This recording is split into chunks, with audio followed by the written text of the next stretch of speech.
Hey guys, welcome to the channel. This is scan any QR code in seconds. So guys, first download the application QR and barcode scanner over here. So guys, this application, as you can see, it has over 500 million downloads. So this is a trusted application. So this will be available on the Google Play Store and just simply select open.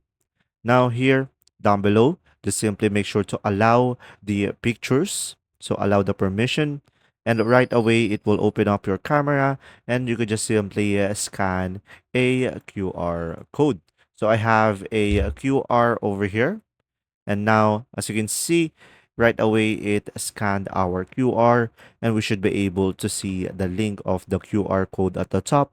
And we will have multiple options.